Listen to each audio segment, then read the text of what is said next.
क्या आपके भी सर में, स्कैल्प में आपने नोटिस किया है कि वहाँ पर कुछ बाल हैं, जो बाल चले गए हैं राउंड एक शेप में, यानी सिक्के के आकार में बाल चले गए हैं, वहाँ पे गंजापन आ गया है।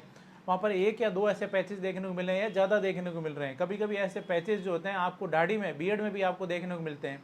सडनली आप देखते हैं कि आपकी दाढ़ी के कुछ बाल हैं जो बिल्कुल चले गए हैं वहाँ से, बिल्कुल वहाँ पे चिकनी सरफेस रह गई है। अगर ऐसी कंडीशन डेवलप हो रही है, और कभी कभी ऐसा भी होता है कि इस कंडीशन में आप इंजेक्शन लगवाते हैं वहाँ पर, और इंजेक्शन लगवाने के बाद में बाल एक बार तो आ जाते हैं लेकिन वो थोड़े समय बाद दोबारा से चले जाते हैं, यह सारी कंडीशन अगर देखने को मिल रही है तो यह आपको एलोपेशिया एराटा हो सकता है। एलोपेशिया एराटा में क्या होता है कि आपकी जो ये एक ऑटोइम्यून डिसऑर्डर होता है, आपकी जो जो बाल होते हैं, बालों की जो जड़ें होती है, हेयर फॉलिकल्स होती है, वो धीरे धीरे डैमेज होना शुरू हो जाती है और उसकी वजह से वहाँ के बाल जो होते हैं वो चले जाते हैं। कभी कभी यह जो एलोपेशिया एराटा है यह सिंगल पैच भी हो सकता है और ये मल्टीपल भी हो सकता है। कभी कभी ये जो छोटे छोटे पैचेस होते हैं, यह पैच मिलकर एक बहुत बड़ा पैच बना लेते हैं। कभी कभी ऐसा भी होता है कि यह जो इस तरह से जो बाल होते हैं वो पूरे स्कैल्प के बाल चले जाते हैं, या लंबे चौड़े एरिया में बाल चले जाते हैं सर के, या दाढ़ी में लंबे चौड़े एरिया में चले जाते हैं। कभी कभी आपके आईब्रो के जा सकते हैं, या कभी कभी आपके पूरी बॉडी के बाल चले जाते हैं। इस तरह की कंडीशन भी डेवलप हो सकती है जिसको बोलते हैं एलोपेशिया यूनिवर्सलिस।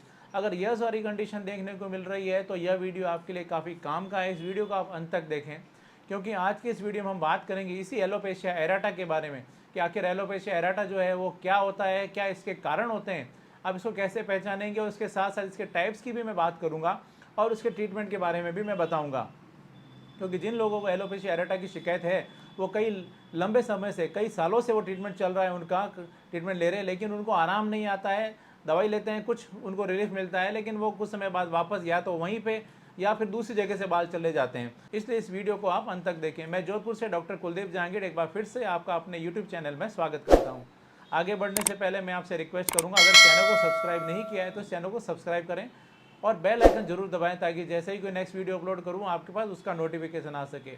क्योंकि अगला जो मेरा वीडियो आएगा उसके अंदर मैं आपको बालों से जुड़ा हुआ एक और वीडियो लेके आऊँगा, जिसके अंदर मैं आपको डाइट बताऊँगा कि ऐसा कौन कौन सी खाने की चीज़ें हैं जो आप अपने खाने पीने में ऐड करते हैं तो आपके बालों के लिए अच्छा है, हेयर ग्रोथ को वो प्रमोट करता है। इस तरह से हम अगला वीडियो जो है वो भी वो बालों से संबंधित जो है वो लेके आएंगे। इसलिए आप चैनल को सब्सक्राइब करें, बेल आइकन जरूर दबा लें। अब हम बात करते हैं कि एलोपेशिया एराटा जो है वो आखिर क्या है और इसके क्या कारण होते हैं। देखिए, एलोपेशिया एराटा जो है वो एक, जैसा मैंने इंट्रोडक्शन में बताया था, एक आपके गोल सर्कल में सिक्के के आकार में बाल जो होते हैं वो चले जाते हैं। यह जो होते हैं यह पैचेज कुछ मिलीमीटर से लेकर कुछ सेंटीमीटर तक हो सकते हैं, या और भी बड़े बड़े पैचेस भी हैं जो देखने को मिल सकते हैं, या आपके हो सकता है पूरी स्कैल्प के बाल भी चले जाएं। और यह जो पैचेज हैं यह सिंगल या मल्टीपल हो सकते हैं, आपकी बॉडी में कहीं पर भी हो सकते हैं। यह जो पैचेज होते हैं यह जनरली ऐसा देखा गया है कि 30 साल की जो एज होती है उस एज के आसपास में ये जो पैचेज होते हैं वो डेवलप हो जाते हैं या देखने को मिलते हैं। और इस तरह के जो पैचेज होते हैं यह आपकी जो ऑटोइम्यून डिसऑर्डर होता है, इसमें क्या होता है कि आपकी जो बॉडी की डिफेंस मैकेनिज्म होता है, यह आपकी जो बालों की जो जड़ें होती है, हेयर फॉलिकल्स होते हैं, उसको डैमेज करना शुरू कर देता है और उसकी वजह से वहाँ के जो बाल होते हैं, बाल पर्टिकुलर एरिया से चले जाते हैं। और कभी कभी ऐसा भी माना जाता है कि यह जेनेटिक भी हो सकता है, यानी अगर आपके फैमिली में अगर आपको ऐसी समस्या है तो हो सकता है आपको भी इसका जो रिस्क है वो बढ़ जाए, आपको भी देखने को मिल सकता है। इसके अलावा अगर दूसरे कारण की अगर हम बात करें तो आपके अगर कोई आपको या आपके परिवार में कोई दूसरी ऑटोइम्यून डिसऑर्डर है, जैसे रूमेटॉइड आर्थराइटिस हो गया, या थायराइडाइटिस हो गया, या मल्टीपल स्क्लेरोसिस हो गया, एलर्जी कोई भी रिएक्शन है, आपको एलर्जिक राइनाइटिस है, आपको एलर्जी वाला जुकाम है, एलर्जिक अस्थमा है, इन सभी कंडीशन में भी आपको जो इसकी रिस्क होती है वो बढ़ जाती है। इसके अलावा ऐसा माना जाता है कि अगर आपको बहुत ज़्यादा एक्सेसिव स्ट्रेस रहता है तो वह भी आपको कहीं ना कहीं इसको बढ़ने का एक कारण बन सकता है। इस तरह से इसके कुछ मुख्य कारण होते हैं। चलिए अब हम बात करते हैं इसके टाइप्स की, इसके कौन कौन से ऐसे टाइप्स हैं ताकि उसको आप आसानी से पहचान सकें। इसमें जो सबसे कॉमन टाइप है वो होता है पैची एलोपेशिया एराटा, यानी आपको जो छोटे छोटे पैचेज होते हैं वो आपको स्कैटर्ड आपको इधर उधर देखने को मिल सकते हैं स्कैल्प के अंदर या बियर्ड के अंदर। और ये जो पैचेज होते हैं जैसा मैंने बताया था, छोटे छोटे से कुछ मिलीमीटर से लेकर कुछ सेंटीमीटर तक के हो सकते हैं और मल्टीपल हो सकते हैं। कभी कभी ये जो पैच होते हैं मिलकर बड़ा पैच भी बना सकते हैं। यह जो है वो बहुत कॉमनली देखने को मिलता है। इसके बाद में दूसरा जो होता है टाइप होता है वो होता है एलोपेशिया टोटेलिस।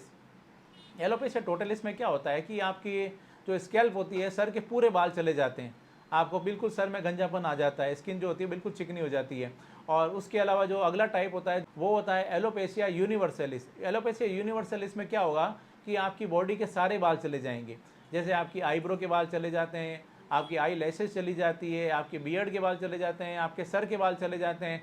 इसके अलावा आपके चेस्ट के बाल चले जाएंगे, आपके जन्नांगों के प्यूबिक हेयर्स जो हैं वो भी चले जाएंगे और आपकी बॉडी के सारे बाल चले जाते हैं। इस तरह की कंडीशन को बोलते हैं एलोपेशिया यूनिवर्सलिस। इसके अलावा और भी कुछ टाइप्स होते हैं, जैसे कि एक आपके स्कैल्प में एक पट्टी, एक बैंड के रूप में आपके बाल जा सकते हैं, जिसको बोलते हैं ओफाइसिस। इसके अलावा आपके कई दफ़ा ऐसा भी देखने को मिलता है कि उनके स्कैल्प में बाल तो होते हैं, लेकिन बाल बहुत ही ज़्यादा बिखरे बिखरे से होते हैं, बिल्कुल पतले पतले बाल होंगे और बालों के बीच में बहुत ज़्यादा गैप होता है। स्कैल्प बड़ी आराम से उनकी पूरी स्कैल्प दिखती है और जो बाल होते हैं वो बाल भी बिल्कुल पतले और बहुत ही कम बाल होते हैं स्कैल्प में। इस तरह की कंडीशन भी जो है वो एलोपेशिया एरेटा में देखने को मिल सकती है। या इसके कुछ टाइप्स और कुछ सिम्टम्स होते हैं उसके अकॉर्डिंग ही। इसके अलावा आपकी स्कैल्प में या जहाँ पर भी आपको इस तरह की कंडीशन डेवलप हो रही है वहाँ पर आपको काफ़ी इचिंग या काफ़ी जलन या बर्निंग सेंसेशन भी हो सकता है। या इसके कुछ कॉमन टाइप्स हैं, कुछ इसके कॉमन सिम्टम्स हैं जो कि आपको देखने को मिल सकते हैं। इसके साथ ही अगर हम बात करते हैं अब इसके ट्रीटमेंट पार्ट की, तो जब कभी भी आपके साथ में ऐसी समस्या आती है और जब आप डॉक्टर के पास जाते हैं तो आपको इसमें वो आपके एग्जामिन करके और आपको कुछ हो सकता है आपको कुछ स्टेरॉइड्स दें। और कई दफ़ा ऐसा होता है कि स्टेरॉइड्स देते हैं तो स्टेरॉइड देने के साथ ही वहाँ पर इंजेक्टेबल दिए जा सकते हैं, आपको क्रीम वगैरह दी जा सकती है या कुछ टैबलेट्स दी जा सकती है। और इस तरह से जब दवाई दी जाती है तो एक बार तो ऐसा लगता है कि बाल आ गए हैं, और कई दफ़ा ऐसा होता है कि बाल जो होते हैं वो पेशेंट आके बताते हैं कि वापस चले गए, या तो वहाँ से चले गए या दूसरी कहीं से वहाँ से आ गए लेकिन दूसरी जगह से चले गए। इस तरह की जो कंडीशन है वो भी देखने को मिलती है। और ऐसी जो कंडीशन है, और अगर आपको लग रहा है कि आपको लंबे समय से परेशान है, दवाइयाँ ले लेकर थक गए हैं, तो मैं आपको सजेशन दूंगा एक बार आप होम्योपैथी ज़रूर लें। अगर आप एलोपेशिया एरेटा से ग्रसित हैं, पीड़ित हैं, तो होम्योपैथी इसमें आपको काफ़ी अच्छे रिजल्ट देती है। होम्योपैथिक इसमें मैजिकल रिजल्ट देखने को मिलते हैं और आप देखेंगे कि धीरे धीरे आपके वहाँ पर बाल हैं, बाल आना शुरू हो गए हैं। लेकिन इसमें आपको एक चीज़ का ध्यान रखना होता है कि आपको काफ़ी पेशेंस रखना पड़ता है, काफ़ी संयम के साथ ट्रीटमेंट लेना पड़ता है। अगर आप पेशेंस के साथ ट्रीटमेंट लेते हैं तो आपको इसमें काफ़ी अच्छे रिजल्ट मिलते हैं। अगर आपके साथ में ऐसी समस्या आ रही है तो आप चाहें तो मुझसे भी कांटेक्ट कर सकते हैं। मैंने अपना कांटेक्ट डिटेल दे रखा है, आप चाहेंगे आप मेरे व्हाट्सअप नंबर पे आप जाएंगे, उसकी डीपी में या उसकी जो प्रोफाइल पिक्चर उसमें देखेंगे, आपको सारी मेरी डिटेल मिल जाएगी। दोस्तों, यह एक छोटी सी जानकारी है एलोपेशिया एरेटा के बारे में, उसके ट्रीटमेंट के बारे में, उसके लक्षण, उसके कारण के बारे में, जो आज मैंने आपके साथ में शेयर की। मैं उम्मीद करता हूँ आज मैंने आपके साथ में जो भी जानकारी शेयर की है आपको ये पसंद आई और आपके लिए फ़ायदेमंद साबित होगी। इसी तरह मेरे साथ जुड़े रहें, इस चैनल को सब्सक्राइब करें, बेल आइकन जरूर दबाएं ताकि जैसे ही कोई नेक्स्ट वीडियो अपलोड करूँ आपके पास उसका नोटिफिकेशन आ सके। Thank you.